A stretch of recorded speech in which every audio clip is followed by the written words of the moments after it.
the only Western ginger producer or processor, and our business is all about ginger. All of our competitors manufacture a variety of products. We are focused on ginger and ginger solely, and that focus has led us to often lead the industry and remain true to task on the products that we make.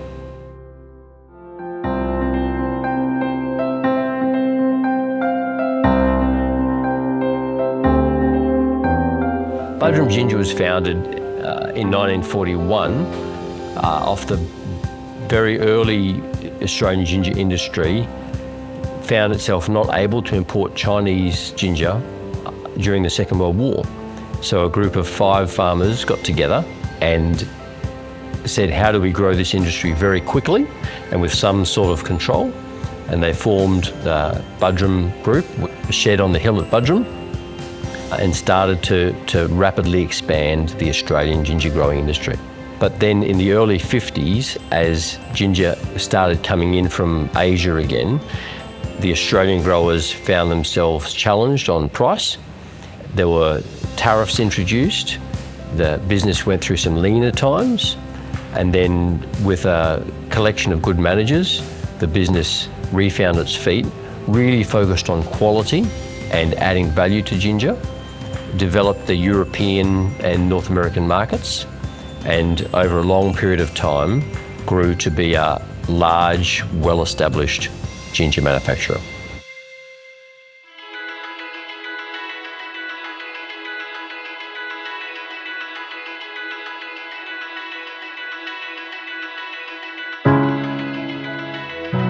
The early key products were the crystallized ginger, or what is now called naked ginger. And it was in this area where I think our process led the world. We had the best quality, the best eating, the least fiber, the best tasting. This was the product that really built the company. Crystallized ginger remains, a key product. I was one of the few kids who ate that as a very young person. I can remember eating it, think it was fantastic. It's still our #1 selling product. But sushi ginger, ready to use ginger, pickled ginger, ginger jam, ginger cordials. The growth of ginger beer recently has been enormous. These are more savoury flavours that the world seems to be embracing, and they're increasingly part of our product range. If you walk down the aisles of the supermarkets today, people don't think, but we're in at least 5 aisles in a supermarket. Then we're in a pharmacy, then we're in a cafe, and then we're in many other people's products. So from a handful of ginger, it comes a pretty amazing story. We've got a requirement, a necessity to stay relevant. Consumers change, lifestyle changes, people want different things. We have to continue to evolve to make sure Buderim Ginger is strong for another 80+ years. We've got to be respectful of our classics, but we've got to improve them.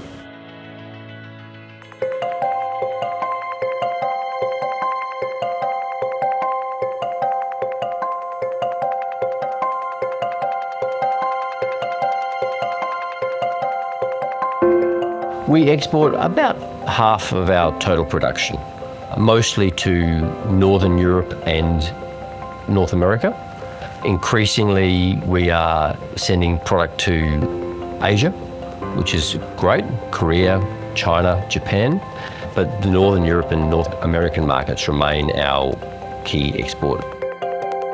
We've got customers that buy from Buderim Ginger purely because of trust. They trust us to give them the best quality, consistent ingredient so they know that when they make their brand, it's going to be okay. Some of our customers are 60 years with us. And I've just had the recent trip to a partner who, again, welcomed us to the door. We're not a supplier, we're a friend. And the conversation was, we trust you to do this for us. We know they've tried to go to other places. They've told us. They've tried to go to other places and found that it doesn't fit their purpose. So they come to us because we give them a fit-for-purpose ginger solution. And what we've supplied them can evolve over the years. It has to evolve over the years. And so we do that too. So trust is earned, But again, we start on a really strong foot when people know that we're an 80-year-old ginger processor. They can come and see us and understand more that it's not just a transaction.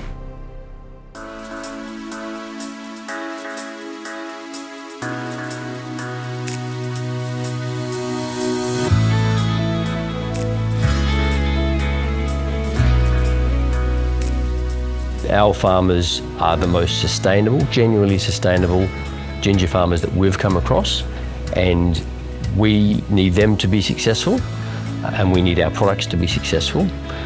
We have one supplier who has been with us since the get-go. Their grandfather, if you will, was one of the founding 5. It's about working with their supply chains. It's understanding what a good season means, what a bad season means, you know, how far out they have to plan, what their key risks are, how fast we can handle their product, the quality that's important to us, and what's important to us might be different to what's important on the fresh market. We're about flavour and aromatics, and the fresh market is often about visual appeal, and understanding the differences and working with the farmers to achieve that is key. We can go and buy cheap product from somewhere, but it will dry up in a year or two's time. Some of our Northern Hemisphere customers really love the sustainability story. How you tell that is tough, but we are working with them, hearing their customer inquiries long before it actually comes to pass in legislation or focus. We're hearing about people don't want this, they don't want that, they want the leanest possible supply chain. The team at the back is always looking for energy improvements, water usage improvements, higher efficiency gains, yield improvements. We're always looking for a way to do it a bit better. Sometimes they're incremental, sometimes they're big wins, but they're a part of the everyday business. You know, we're looking at ways to improve films, cartons, what goes into the cartons, you know, glass products. Can we use glass products where we can? You know, we all comply to the container deposit scheme. All of those things are very important, they're clearly marked, and is what we supply in our products. At the end of the day, we're one of the world's biggest ginger producers, so we have to do our part in making sure that we're doing the right thing for the Australian consumer, the international consumer.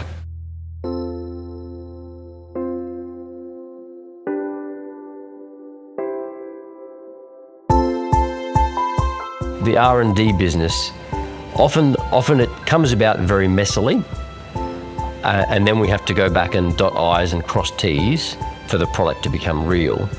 We're small enough to see the product go from the idea to being literally on the shelf at the local supermarket, and everyone appreciates that it's got to be economic, it's got to look good, it's got to taste good, it's got to have the right texture, it's got to be what the market wants. And sometimes we get it wrong, but most of the time we get it right. No, we're not afraid of failure. For sure, we've had disasters. We've had products that didn't sell the way we wanted. We've had processes that didn't work. But so long as you learn something and move on, then that's perfectly fine. You can say that to staff that failure is acceptable, but until they see it actually happen, it's a tough message to sell. We've been involved now for a few years and we've had some successes, and I think the team's fundamentally on board that we try new things. We challenge the process, and most of the time we win.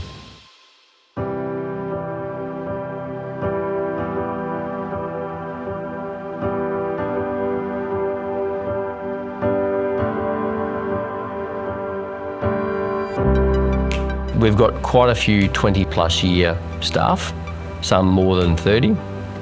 One or two that have only ever worked here and are approaching retirement age. So there's a lot of history and there's a lot of knowledge that, you know, these people hold as part of the business. Buderim Ginger is a business made up of people. There was people before us that did a great job. There'll be people after us that do a great job.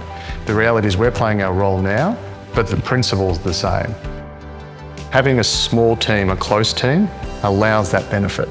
You know, we're talking all the time. We're food people. We talk about what's happening. You've heard our stories.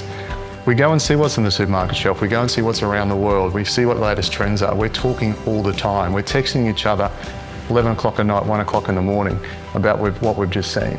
So having that closeness, that friendship, so it's not just a colleague, it's someone who loves what they do. We get to actually work on solutions all day, every day. You always talk to people in different industries. They love what they do, otherwise they wouldn't be there. But you've got to be obsessed.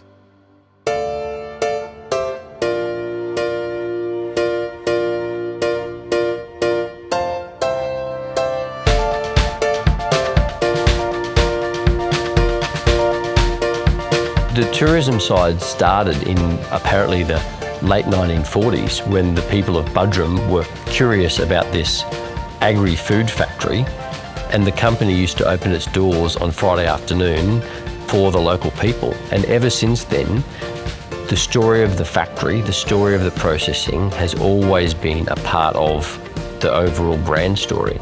The tourism park telling the story of ginger, we think, is fantastic.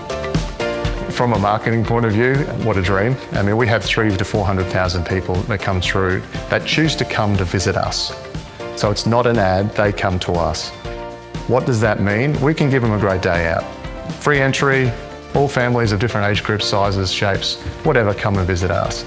But from us, what that means is we get to show them who Buderim ginger is and what it tastes like and how it can be used. So we're a living way of showing the brand. They get to come in here and see how the products are made.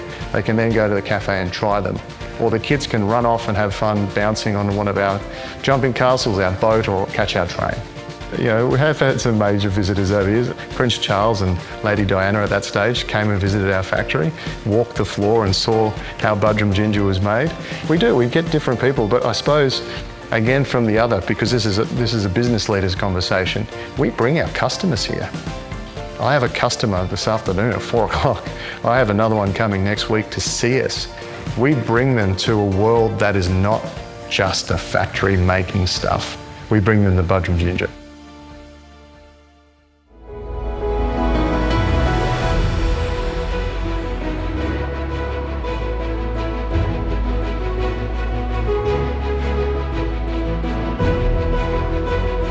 I'm proud of the history. I'm proud of the way the team has kept on delivering through tough periods and prosperous periods. Proud of the long-term relationships that we've maintained with our suppliers and the quality of the product that we've made. And I'm proud of the role that we've played in developing the Sunshine Coast hinterland area. Why wouldn't I be proud? The reality is you get to work on an icon. I take a lot of pride in the fact that the business, the brand, us, the team before, the team now, and the team of the future have created this thing that people come to us looking for ginger solutions. It's just fun to come to work and create the next legacy of ginger products. Simple.